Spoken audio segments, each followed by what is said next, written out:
Hi guys, welcome to my channel Renu's home cooking. మన తెలుగింటి ప్రత్యేక వంటకాల్లో పుదీనా ఉండి తీరాల్సిందే, ఏమంటారు? రిఫ్రెషింగ్ డ్రింక్స్ దగ్గర నుంచి మన ఫేవరెట్ అయిన బిర్యానీ వరకు పుదీనాని బాగా వాడతారు. పుదీనా అంటే అంత స్పెషల్ మరి. ఇంత ప్రాచుర్యం పొందిన ఈ పుదీనాలో అసలేముంది? పుదీనా ఆకులకి ఒక ప్రత్యేకమైన గుణం ఉందండి. మన బాడీ హీట్ని తగ్గించి కూల్ చేస్తుంది. ముఖ్యంగా సమ్మర్ సీజన్లో ఎసిడిటీని తగ్గిస్తుంది. డైజెషన్ కూడా చాలా మంచిది. నేను ఇక్కడ పుదీనా చట్నీ చేశాను. రెగ్యులర్గా చేసే కన్నా కొంచెం డిఫరెంట్గా చేస్తున్నాను. ఈ ప్రిపరేషన్కి ఎక్కువ టైం ఏం పట్టదండి, కానీ టేస్ట్ మాత్రం అల్టిమేట్ ఉంటుంది. దీనికోసం నేను నైటే పుదీనా ఆకుల్ని శుభ్రం చేసి కడిగి ఆరపెట్టి ఉంచుకున్నాను. మార్నింగ్ లంచ్ బాక్స్ ప్రిపరేషన్ అప్పుడు అంత హడావుడిగా ఉండదని. చూడండి, ఇక్కడ నేను ఆయిల్ కూడా చాలా తక్కువ తీసుకున్నాను. జస్ట్ 2 టేబుల్ స్పూన్లు మాత్రమే. ముందుగా ఆయిల్లో కొద్దిగా పచ్చిశనగపప్పు, కొంచెం మినప్పప్పు, జీలకర్ర తీసుకున్నాను. ఇవి వేగేలోపు ఎండుమిర్చి ముక్కలు చేసి ఉంచుకోవాలి. పచ్చిమిర్చి వేయం కాబట్టి ఎండుమిర్చి కొద్దిగా ఎక్కువ పడతాయి. పప్పులన్నీ వేగిపోయిన తర్వాత ఎండుమిర్చి ముక్కలు వేసి వేయించుకోవాలి. ఇక్కడ నేను ఓన్లీ ఎండుమిరపకాయలు వేస్తున్నాను, గింజలు వేయటం లేదు. ఎండుమిరపకాయలు మాడిపోకుండా జాగ్రత్తగా వేయించుకోవాలి. ఇవి వేగిపోయిన తర్వాత లాస్ట్లో కొంచెం ధనియాలు వేసాను. ఇవి అంత వేగనవసరం లేదు, జస్ట్ అటు ఇటు కలిపితే సరిపోతుంది. పోపులన్నీ చల్లారిపోయిన తర్వాత ఒక మిక్సీ జార్లో వేసుకుని మిక్సీ చేస్తున్నాను.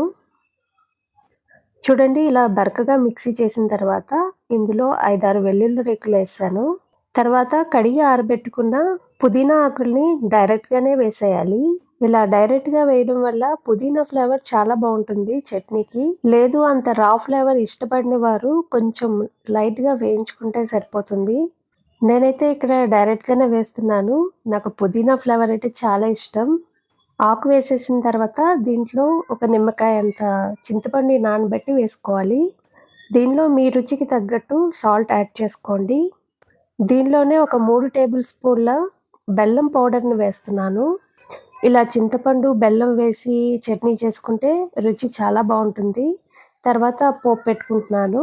అసలు లాస్ట్లో చట్నీ కలర్ చూడండి ఎంత బాగా వస్తుందో. వారానికి 2 సార్లు అయినా పుదీనా చట్నీ చేసుకుని తినండి, ఆరోగ్యానికి చాలా మంచిది. పుదీనా చట్నీ అంటే చాలామంది డిఫరెంట్ స్టైల్స్లో చేస్తారు. టొమాటో కాంబినేషన్స్తో కూడా చాలా బాగుంటుంది. ఇదొక వెరైటీ. ఈ పుదీనాలో విటమిన్ ఏ అండ్ సి చాలా ఎక్కువ ఉంటాయండి. ఐరన్ కూడా పుష్కలంగా ఉంటుంది. వీటితో పాటు కాల్షియం, మెగ్నీషియం, ఫోలేట్ కూడా ఎక్కువగానే ఉంటాయి. పోపు పెట్టేసుకున్నాం కదండి, ఇప్పుడు ఇందులో చట్నీనంతటినీ కూడా వేసి ఒక 2-3 నిమిషాలు అటు ఇటు వేయించుకోవాలి. లాస్ట్లో కొద్దిగా మెంతుల పొడి వేస్తున్నాను, టేస్ట్ బాగుంటుంది. ఈ చట్నీ అన్నంలోకే కాదండి, టిఫిన్స్లో కూడా చాలా బాగుంటుంది. నేను కొంచెం లూజ్గానే చేశాను. అన్నంలోకి అయితే ఇంకొంచెం గట్టిగా చేసుకోవచ్చు. చూడండి టెక్స్చర్ ఎలా ఉందో.